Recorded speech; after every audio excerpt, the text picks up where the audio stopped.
ne nuk duam të dim se të kemi integritet amoral përpara jush, ne do zbatojmë qëllimin tonë dhe kanë qenë fare që këto ku kanë qenë të cënuar ose të rrezikuar, këta kanë bashkëpunuar me njëri tjetrin.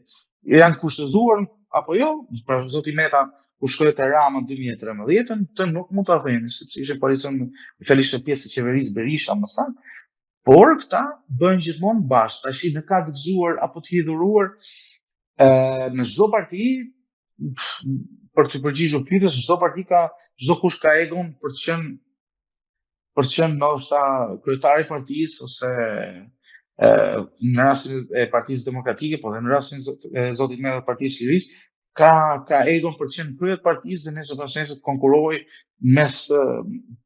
përmes një rotacioni të bëhet kryeminist. Por Bardhi duhet ta kemi fare të qartë këtë muhabet, dhe do të ndajmë njëre mirë që Partia e Lirisë është shifligi i zotit Meta. Nuk guxon njeri të hyjë aty. Por sa ku ai nxori gruan e tij, bashkëshorten e tij, ja dha partinë dhe ja rimori me emër të ndryshuar, me xhaketë të ndruar, brenda ditës, dhe zoti Berisha, edhe me gjithë sforcave, besoj të zotit Basha, për ta nxjerrë nga pjesa si thua veprimtarisë partijake, kanë dështuar dhe kanë treguar më së miri rikthimi i Berishës dhe mbajtja e Partisë Lirisë nga zoti Meta. Tani nuk ka rëndësi më u gëzuan apo i dhuruan njerëzit për rrethi. Rëndësishme është ose fakti është që zoti Berisha është kryetar dhe pronar i Partisë Demokratike, zoti Meta është kryetar dhe pronar i SHPK-ve respektive të njëri tjetrit. Dhe këta bëjnë çfarë duan e si të duan në interesin të personal dhe nuk ka lidhje fare me interesin publik. Gjykimi i tij pastaj. Si mendoni, a ka i marrëveshje të fshehtë mes kryeministit Edi Rama dhe ish kryeministit Berisha për lirimin e këtij të fundit, po të nisemi edhe nga arritja e akordit midis palëve para disa muajsh për ndryshimet në kodin zgjedhor. Për amnistin dhe kodin zgjedhor. Ja, për amnistin dhe kodin zgjedhor i kam prapë ato, po nuk besoj se ka një marrëveshje. Sepse i kam të gjithë indikatorët ose të gjithë faktet ose të gjitha rrugët të çojnë tek Spaku sot Bardhi. Pse të gjithë rrugët të çojnë tek Spaku? Sepse Spaku momentalisht ka dalë nga duart të gjithëve. Është të paktën një institucion më me integritet, pavarësisht backgroundit, pavarësisht veprimtarisë deri tani është një institucion me integritet. Dhe unë prandaj e mbrej Spakun në momentin ku jemi sot. Ndoshta pas 5-6 vitësh unë jam një ndër kritikët e Spakut, e kam bërë me editoriale ose krerëve të saj, ose me paktën në artikuj të ndryshëm ose përmes portalit që botoj, por sikur kam qenë kritik në aspektin për të bërë më shumë, kur për të ose për një paralizim të punës ose të procesit ose afateve hetimore, po kur për të penguar punën e Spakut ose kur për të thënë që kjo punë nuk është këto nivele ose duhet ta shporrin sikur se përdor retorikën Partia Demokratike që duhet ta shporrin, do të bëjmë drejtësi të re, reformë të re, se kjo s'na duhet. Pra, ndërkombëtarët janë të kriminuar, të korruptuar, këta janë organizatë kriminale, drejtësia është e kapur nga Rama, jo. Gjitha indikatorët dhe provat janë se drejtësia vetëm nga Rama nuk është e kapur. Se Rama është më i goditur nga struktura posaçme antikorrupsion. Rama është më i goditur politikisht. Rama është më i goditur moral dhe integritet.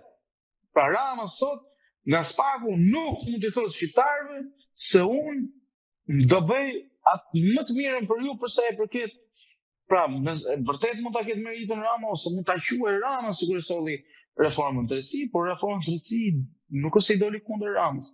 Reforma drejtësi po zbaton atë agjendën e saj për të cilën është votuar të bëj punën e saj, për sa kohë ti ke të korruptuar brenda apo je i dyshuar brenda apo jashtë në segmenteve jashtë qeverisë, lidhura me qeverinë, mendoj se Rama është më i dëmtuar sot. Dhe kam fakte dhe kam thënë edhe një herë tjetër intervistë është ajo kur Spak shënë në hetim zotin Beci, Bardhi. çfarë do thotë kjo? Se zoti Berberi, mos gaboj, ka qenë subjekti SPAK dhe në telefonin e gruas së zotit Berberi u kap një bisedë midis zotit Berberi që shkruante nga telefoni bashkëshortës me zotin Benet Beci. Tani, nëse SPAK do kontrollohet nga Rama, Bardi, Benet Beci nuk ishte pse kishte as në hetim fare. Se përveç atyre funksionarëve ose personazheve prokurorëve ose policisë gjyqësore brenda SPAK-ut, asnjë tjetër nuk ishte dieni pas asaj bisede. As Rama, as Berisha, as Meta, as kush. Pra ishin vetëm ata oficerët e policisë gjyqësore dhe prokurorët e SPAK-ut. Dhe ata nëse do ishin në fundrën e Edi Ramos apo Sorosit, mund ta kishin bërë një syrë qort. Dhe mos ta ifshin biseda fare, për sa kohë ky zotëria ishte midis si thua bipalët, se ka qenë drejtor në kohën e Berishës, drejtor në kohën e Ramos, për kur s'kisha as interes të kontrollohej nga Rama, mjaftonte një urdhër, një telefonat, dhe kjo bisedë nuk do dilte, zoti Beci të vazhdonte punën e tij si kryetar bashkie në liri të plot. Sot zoti Beci është subjekt i SPAK, është nën hetim nga SPAK. Dhe nesër rrezikon që të kalojë nën akuzë nga SPAK. Atëherë kjo do thotë që as Rama, as Berisha, as zoti Meta nuk ka dorë në SPAK. SPAK-u ka një lloj pavarësie të cilën ja jep forca e ligjit ose forca e asaj institucionale mbi të cilët është për zbatuar ligjin mbi të cilët është ngritur, ka safate hetimore, financohet nga ndërkombëtarët dhe kaq, është shumë e qartë.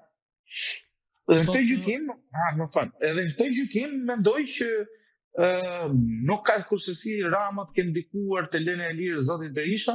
Ai është një vendim gjykate, ne duhet ta respektojmë, por kjo nuk thot asgjë. E le apo se le Rama Berishën arrest shtëpie apo të lirë.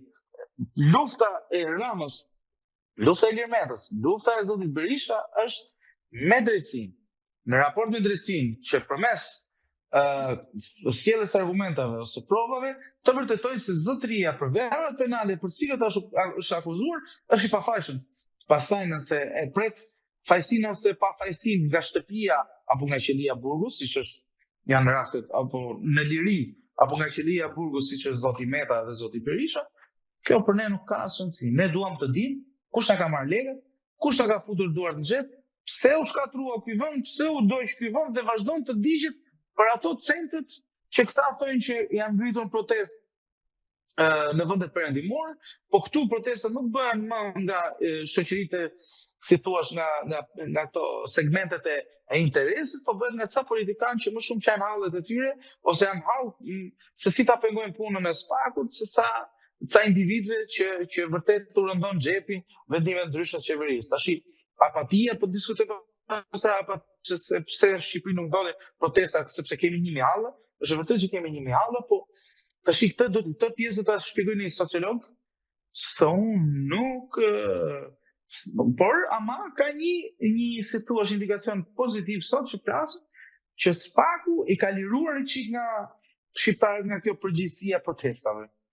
S'ka nevojë sot përmes SPAK-ut ti një person, një zyrtar të lartë, korruptuar, një ministër, në zëvendës kryeministër, president, e çon para drejtësisë SPAK-ut. Dhe nuk ka nevojë të dalë dikush në protestë që një politikan e korruptuar të shkojë atje ku e ka vendin ose ku e ka pasur vendin gjithëkohë, sepse sot kemi korrupsion, po ky korrupsion ka qenë gjithmonë. Edhe ngjarjet për cilën flasim nuk janë të ditëve të fundit, as viteve të fundit, edhe ato që kemi diskutuar. Korrupsioni ka ekzistuar, problemi është se dasia që ti sot vëren se ka korrupsion dhe ky korrupsion po goditet, është se po funksionon SPAK-u. Pra ka rënë ai miti pa ndeshkueshmërisë dhe sot jemi në një epokë të re të kush ka bërë krim ose kush ka vjedhur të përgjigjet para ligjit.